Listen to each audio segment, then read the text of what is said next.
Hello everyone, welcome back to my channel. मैं हूं प्रियंका और 9वां महीना ये हमारा स्टार्ट हो चुका है।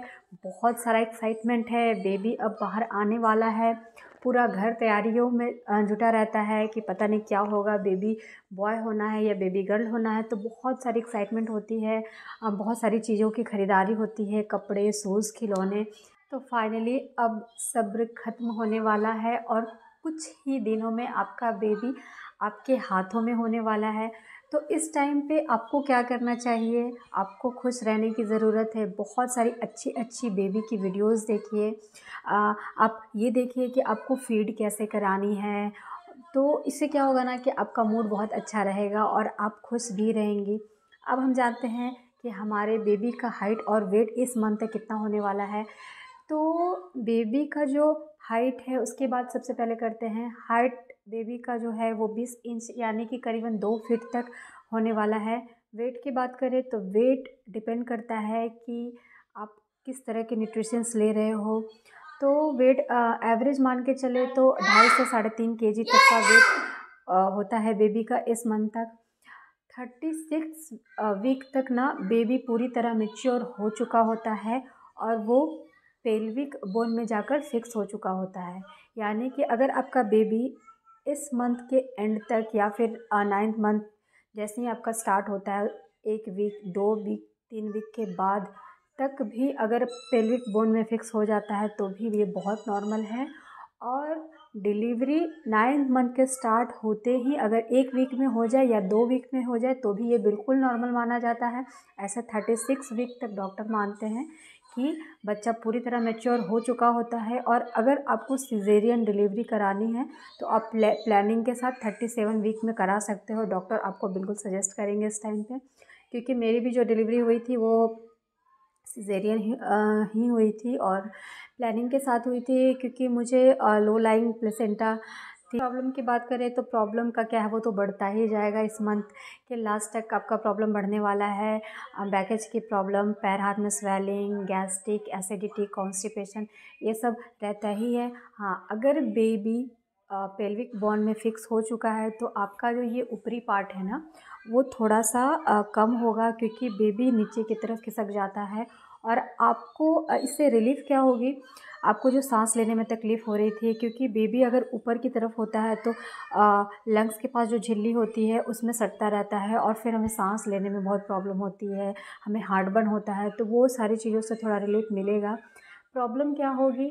बेबी अगर नीचे चला जाता है, नीचे खिसक जाता है तो प्रेशर नीचे की तरफ ज़्यादा जाता है, जिससे कि यूरिन की फ्रीक्वेंसी हमारी ज़्यादा होगी। बार बार हमें यूरिन जाना होगा और हमारी नींद ख़राब होगी। तो ये फ़ायदे और नुकसान हैं इसके। अंत में डॉक्टर अल्ट्रासाउंड कराते हैं ये जानने के लिए कि बेबी का पोजीशन क्या है, कहीं गर्भनाल तो नहीं अटकी है बेबी के गले में, अब पानी कितना है, ये सारा कुछ डॉक्टर मेज़र करते हैं। अगर 36 वीक तक भी आपका बेबी फिक्स नहीं हुआ है तो डॉक्टर अल्ट्रासाउंड करके ये चेक करते हैं कि कहीं गर्भनाल फंस तो नहीं गई है बेबी के गले में, या फिर ये देखते हैं कि आपकी नॉर्मल डिलीवरी पॉसिबल है कि नहीं, क्योंकि अगर नाल जो है वो बीच में आएगी तो नॉर्मल डिलीवरी कैसे होगी। अगर नाल ऊपर की तरफ है और बच्चा नीचे की तरफ है तो ही आपकी नॉर्मल डिलीवरी हो सकती है। अगर आपको लो लाइंग प्लेसेंटा प्रीविया जैसी प्रॉब्लम नहीं है तो ही आपको नॉर्मल डिलीवरी हो सकती है। तो ये सारे चीज़ों को डॉक्टर देखते हैं। बच्चे का जो हार्ट बीट है, हार्ट रेट देखते हैं कि बच्चा ठीक है या नहीं है। हम जानते हैं कि हमें हॉस्पिटल कब जाना चाहिए। अगर आपको पेन यानी कि प्रीवियस मंथ में 8वें महीने में आपको जिस तरह के फॉल्स पेन हो रहे थे उससे इसका लेवल थोड़ा ज़्यादा है अगर, तो आपको हो सकता है कि आपको डिलीवरी वाला पेन हो रहा हो। पेन के साथ अगर आपको हल्की ब्लीडिंग हो रही है या फिर बहुत वाटरी टाइप का कुछ निकल रहा है बहुत ज़्यादा, तो आपको ज़रूरी है कि आप जल्दी से डॉक्टर के पास जाओ और आप चेकअप ज़रूर कराओ। अगर आपको बहुत प्रेशर जैसा फ़ील हो रहा है, अपने पेट में बहुत ज़्यादा पेन हो रहा है, तो आप अपने डॉक्टर के पास ज़रूर जाएँ। अगर पेन थोड़ा कम भी है और उसके साथ अगर ब्लीडिंग हो रही है तो भी वेट ना करें, जितना जल्दी हो सके डॉक्टर के पास पहुँचे।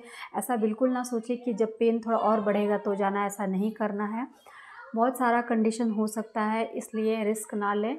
जब भी आपको ब्लीडिंग या फिर बहुत ज़्यादा डिस्चार्ज आ रहा हो या फिर वाटरी बहुत ज़्यादा पानी लग रहा है कि अब बहुत लीक हो रहा है, तो आपको भाग के डॉक्टर के पास जाना है। बच्चा इस महीने बहुत कम मूवमेंट करेगा क्योंकि स्पेस बिल्कुल नहीं बच जाता है। बच्चा हमारा अच्छा खासा हेल्दी हो जाता है।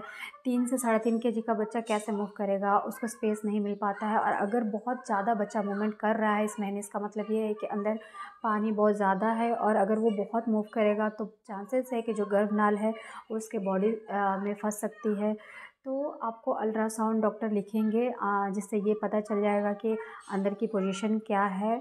अगर बच्चा टेढ़ा या आड़ा है तो 36 वीक के बाद आप वेट ना करें, क्योंकि इस टाइम बेबी का मूवमेंट इतना ज़्यादा नहीं हो पाता है, बेबी फिक्स हो जाता है। अगर बच्चा टेढ़ा है तो बहुत कम चांसेस है कि वो सीधा हो पाएगा, क्योंकि वेट इतना बढ़ चुका होता है, उतना स्पेस नहीं होता है कि बच्चा वो सीधा हो सके।